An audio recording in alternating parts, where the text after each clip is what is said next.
Quranic Laws, Qurani Qawaneen. By G.A. Parwez. Translated by Dr. Abdul Wadud. Preface to Urdu edition. In the name of Allah, the Rahman, the Rahim. First Urdu edition, 1967. The dissemination of the Quranic education is the aim of my life.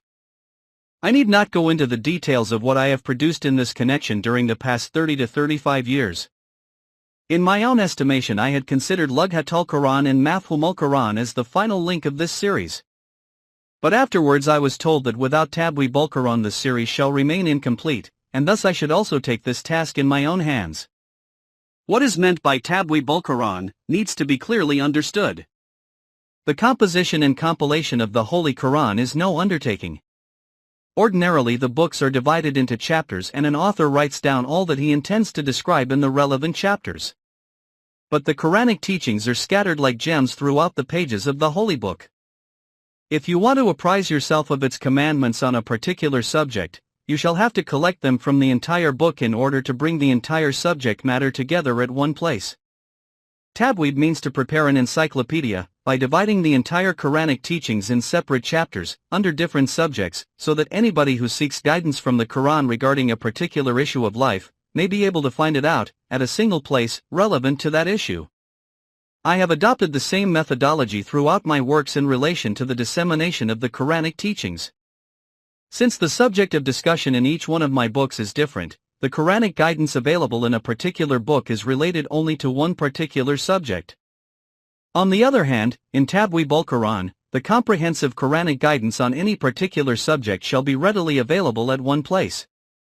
1. To look at, the Holy Quran appears to be a small book, but it is all comprising to the extent that there is not even a single issue of life about which guidance is not available in it.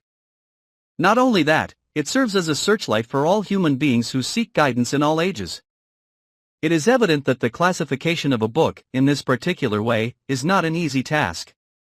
Besides a deep insight and intellectual research, it needs perpetual and continuous hard work. I have now reached that stage of my life where loss of energy becomes apparent, as compared to the zeal of 40 years earlier. But I undertook this project on account of its immense importance, and these days I am busy completing it. 2. On the other hand, the restless longings of those who drink from the Quranic fountain could not bear with the demanding patience of such a laborious and time-consuming task.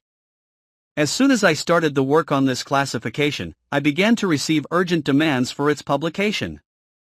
But when they were told that this tremendously long journey shall consume a considerable time, their pressing demands concentrated on a different form underscore that those injunctions of the Quran, which provide the code of laws for an Islamic state as well as those values for the protection and enforcement of which the existence of an Islamic state is necessary, at least be published without further delay. Those compelled by an intense desire think that the Quranic laws are not being enforced in the state of Pakistan because such a collection of laws is not readily available with the lawmakers. Anyhow, I had to accept their fresh demands. Thus, this work may be considered a precursor of Tabweebul Quran. 3. Only a few injunctions of the Holy Quran are in the form of definite laws. These are related mostly to family life. As regards the rest of the subjects, it only gives guiding principles. The book, which had to serve as an eternal code of life, throughout the span of time, ought to have been as such to lay down only the boundary lines for human actions, so as to enable men in all ages to frame the bylaws according to the needs of their times, within the limits of these boundary lines.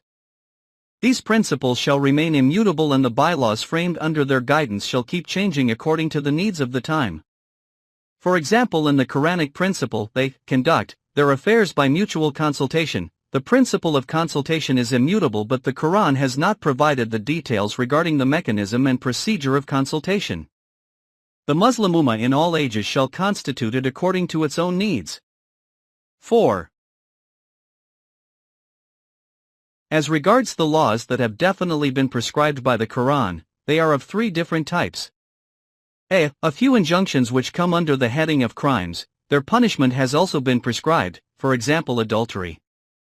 B. Those injunctions that fall in the purview of law but their punitive form has not been prescribed by the Quran, for example wine. Although it has been prohibited, the details of its punishment are not provided. Such punishments are left for the Islamic State to decide. c. The injunctions which are of a moral nature and which concern individuals only, for example, do not backbite. An Islamic state can give them the status of law, if necessary. These can be seen in my book Islami Muasharat _ Islamic Way of Living. In this particular collection, these injunctions and principles have been listed together under different chapters. Neither their philosophy and expediences have been described, nor have they been explained in detail, only their relevant Quranic references have been quoted, so that one may be able to locate these Quranic verses and reach one's own conclusion as to what guidance has been provided therein and what is their import, aims and objects. In such references, the number of a surah is given first and the number of verses given after the colon. For example, 312 means 12th verse of Surah Al-Imran. As these references differ slightly in different Quranic printings, in case the relevant verse cannot be found as per my reference, it may be sought in the preceding or the following verse. Let it be clearly understood that the principles as well as the laws given by the Quran are all immutable and neither any individual nor a state has the right to change them. An Islamic state can give a practical shape to these laws or can determine the details of their mode of application, or as it has been said in Para 3, can frame bylaws remaining within the boundary lines of these principles.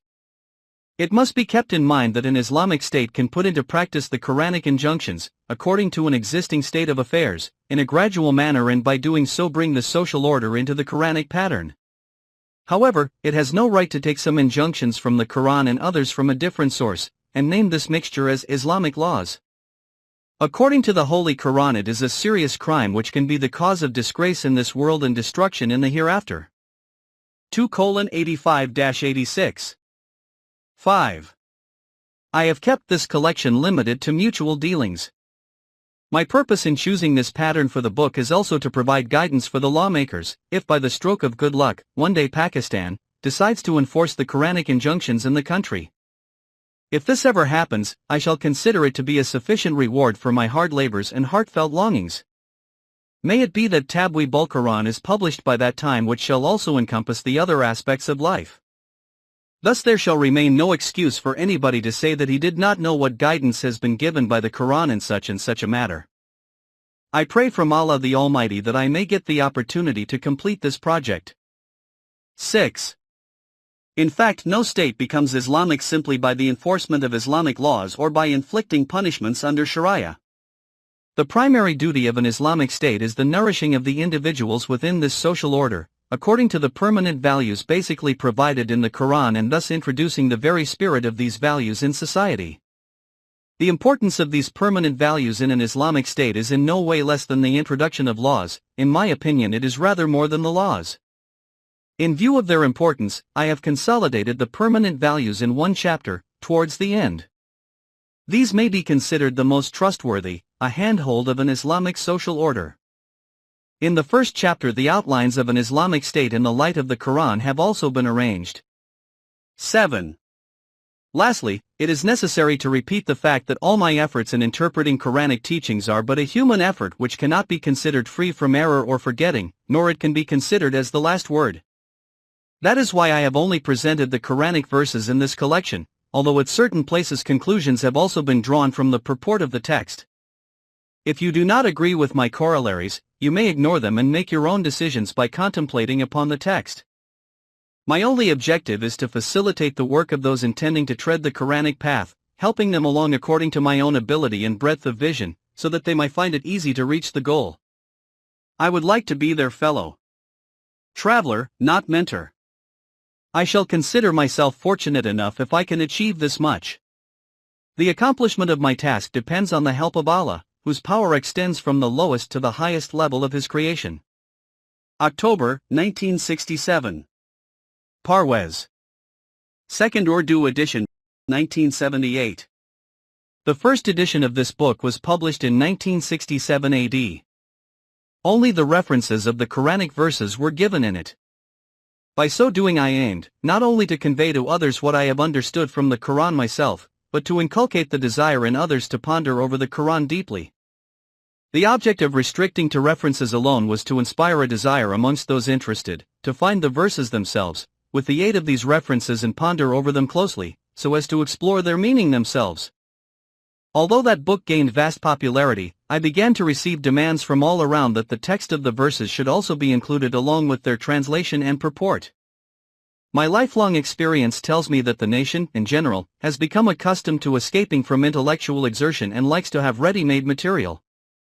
I am not used to rejecting totally such demands of my fellow Muslims. I always bow down to them by saying, in matters of gallantry, the state of being in love, this is above all other concerns. I have already described in the preface what is meant by Tabweeb Quran. In those days I was completely absorbed in its classification and compilation, and could not concentrate on the reprint of the present book. Praise be to Allah that Tabweeb Quran has since been published. Its composition comprises 3 big volumes, their total volume being about 1,500 pages, of an encyclopedia of Quranic teachings. After publishing this encyclopedia there was no need of having a separate compilation. But on account of the present state of affairs in the country, there again arose an intense demand for it. Although in the state of Pakistan a talk about the Quranic laws has been frequent from its very inception, in the current years it assumed an immense importance, and a clamor for the framing of Islamic laws became popular. As I myself have been earnestly proposing to make the Quran the basis of state laws, a demand began from the known and unknown circles that a code of Quranic laws ought to be published without further delay, so that it may serve as a reference book since this was the need of the time. Thus it came to be considered a necessity to publish a new edition of the Quranic laws. Besides necessary additions and alterations, the text as well as the purport of the Quranic verses have also been given. The text being that of the Holy Quran, the question of any differences in this regard does not arise, but if a difference arises about the purport presented by me, one can satisfy himself in whatever way he likes.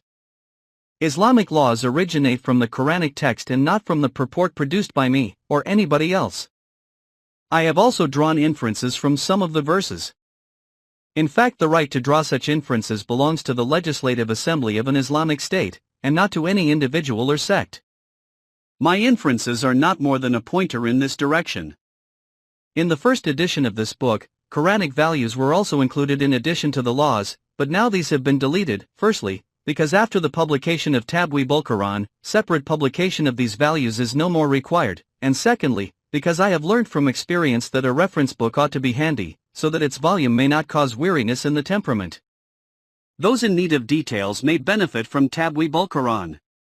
Although this collection of the Quranic laws shall benefit all Muslims in general, it shall be especially useful for those connected with legal affairs, for example judges, advocates, those working with the law sections of the government, members of the legislature, the constituent assemblies, and those concerned with the media, etc. If it happens to be beneficial for any one of them, it shall be an ample reward for my labors and research. The purpose for my life is to make this magnificent book of Allah, the Quran, the cynosure for men of knowledge and intellect. I am not a vocalist, all I am trying to do. It is to bring the wandering cane back to its trail. April, 1978.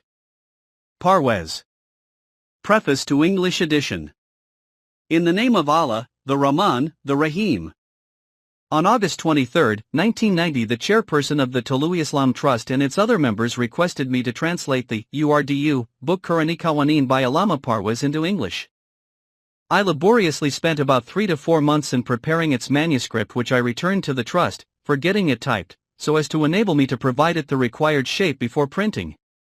For reasons unknown to me, the manuscript was kept unattended for 9 long years. And it was in the year 1999 that I was again asked to take it back for completion. Being, by them, an old man of 91 years, with tremendous loss of energy and with poor eyesight, I advised the trust to seek the help of Mr. Ask. Jumal, editor Albalak, Lenasia, South Africa, an eminent English writer, to complete the job. The latter accepted it graciously and returned the manuscript after removing all sorts of errors. After proofreading, it was sent to the press for printing. By the grace of Allah the Almighty, the English translation of the book Quranic Qawaneen is now presented herewith, under the title Quranic Laws. January 14, 2000. Abdul Wadud.